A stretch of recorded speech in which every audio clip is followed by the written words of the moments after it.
Lake Michigan, the prize of the city of Chicago. Chicago's proximity to the lake is a reason for its existence and its continued prosperity.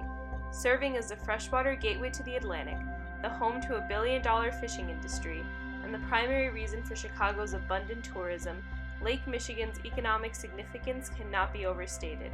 The lake is Chicago's lifeline. Chicago's economy and natural beauty depend on it. But all of that is under attack. Meet the invader, Chicago's very own Visigoth, the Asian carp. Asian carp are known as an invasive species, which is a species not native to a region that can fundamentally alter the balance of ecosystems and cause irreparable damage to the environment. Introduced into Arkansas lakes in the 1970s to hinder the expansion of local algae populations, the fish escaped, eventually becoming a dominant presence in the Mississippi River basin. As of now, Asian carp are on the cusp of invading Great Lakes and destroying their ecosystems.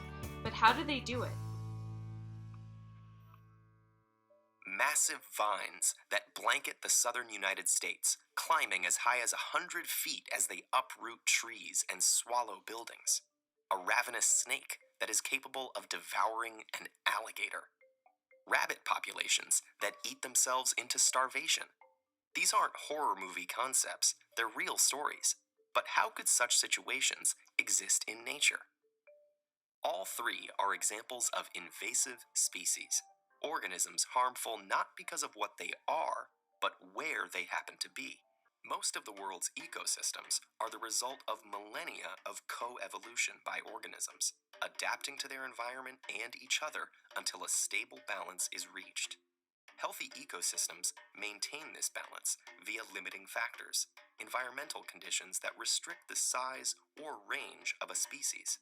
These include things like natural geography and climate, food availability, and the presence or absence of predators. For example, plant growth depends on levels of sunlight and soil nutrients.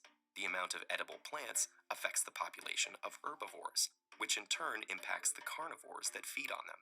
And a healthy predator population keeps the herbivores from becoming too numerous and devouring all the plants. But even minor changes in one factor can upset this balance, and the sudden introduction of non-native organisms can be a pretty major change.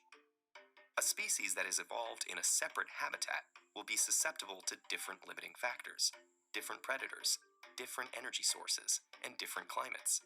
If the new habitat's limiting factors fail to restrict the species' growth, it will continue to multiply, outcompeting native organisms for resources and disrupting the entire ecosystem. Asian carp interrupt the entire ecosystem by eating around 40% of their body weight in plankton per day. In doing so, they decimate the food supply of other native fish. Additionally, carp tend to muddy the water, limiting sunlight for plants and destroying plant populations. Because of all this, the entire Lake Michigan food web is at risk of undergoing dramatic changes, which can cause a collapse of the $4.5 billion Great Lakes commercial fishing industry. Mussels, salmon, snails, and other native fish, all at risk because of the Asian carp. Question. Are you aware of the Asian Carp Crisis? No. Do you know what Asian carp is? Yeah, they're fish.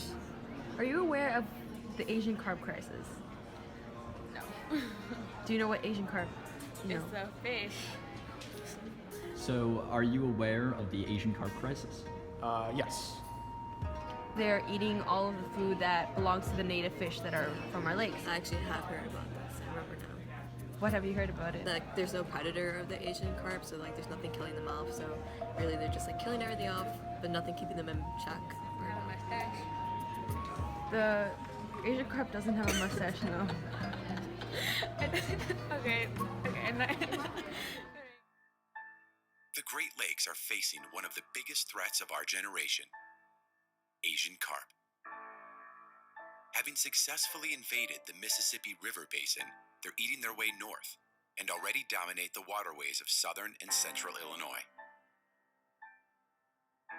This is the most important line of defense: electric barriers in Romeoville, Illinois, only 35 miles from Chicago. The electric barriers repel Asian carp with an electric charge, keeping them from swimming closer to Lake Michigan. But some worry that electric barriers aren't enough and are demanding alternative solutions to keep Asian carp out. But what's the fuss over a fish? Why are Asian carp such a threat? And why should you even care? Asian carp are an invasive fish, but they're actually a type of minnow. The only thing is, they're like a gigantic minnow. Asian carp can get up to 100 pounds and they can be over 4 feet long. That's like the size of a 12-year-old. And they can also eat up to a fifth of their body weight on any given day. But it's not necessarily how much they eat, it's specifically what they're eating. Asian carp eat plankton, which is the foundation of the Great Lakes food web.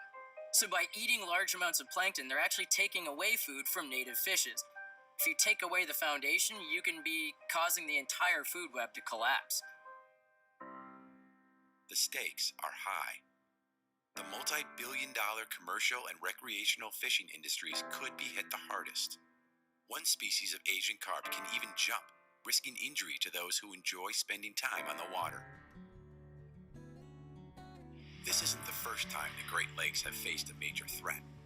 From alewives and sea lamprey to zebra and quagga mussels, aquatic invaders have already damaged our Great Lakes ecosystem. We'll never rid the Great Lakes of these established invasive species or erase their impact. But we still have time to keep Asian carp from making the Great Lakes their home. If we act now. Asian carp also pose a direct threat to human lives. They can jump when startled by boat engines. Capable of jumping at least 10 feet out of the water, these evil flying fish have injured boaters and caused fatalities in the past. If Asian carp populations continue to grow and overtake Lake Michigan, we can expect increased beach and marina closures, which are critical to the Great Lakes boating industry, where roughly 4 million of all boats are registered. Asian carp must be stopped. Chicago depends on it, but where do we even begin in solving this pressing issue? Researchers have studied preventative measures in keeping Asian carp from entering Lake Michigan.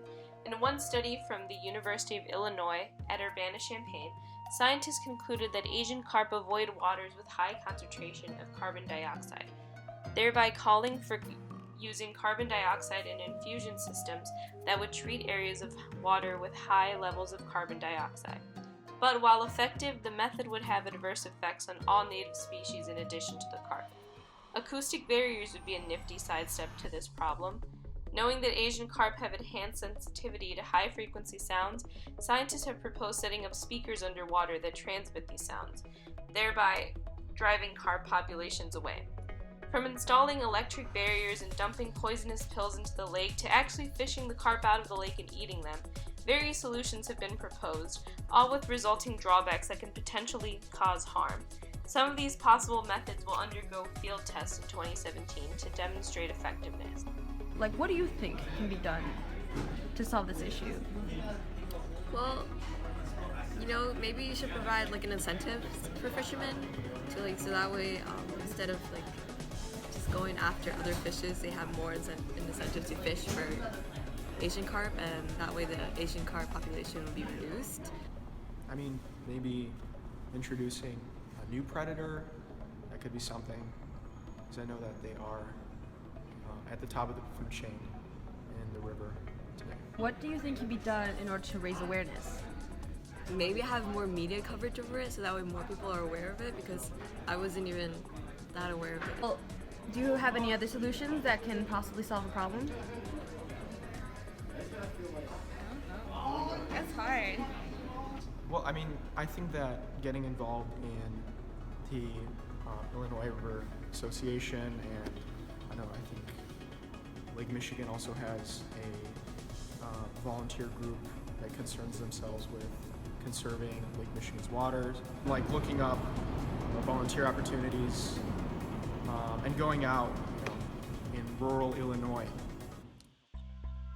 So what can we do as average citizens that love the lake and wish to protect it? We can elect politicians to city council and Congress and care about investing money into ecological resources, politicians that care about supporting the environment and keeping our lakes clean. We can get active and generate awareness and educate other students about this issue. Or we could join Eco Club, volunteer for an organization that is directly involved in confronting the Asian carp crisis, and if we care enough about it, we can be the change. It's clear that the future of Chicago and the lakefront depends on how we grapple with the Asian carp crisis. Lake Michigan is home to 6 million residents in Lake and Cook counties. The lake provides drinking water for 7 million Illinois residents. The lake fosters a tourism industry that brings 20 million people to the lake shoreline each year. The lake houses a commercial fishing and boating industry that generates millions of dollars for the city and supports nearly 33,000 jobs.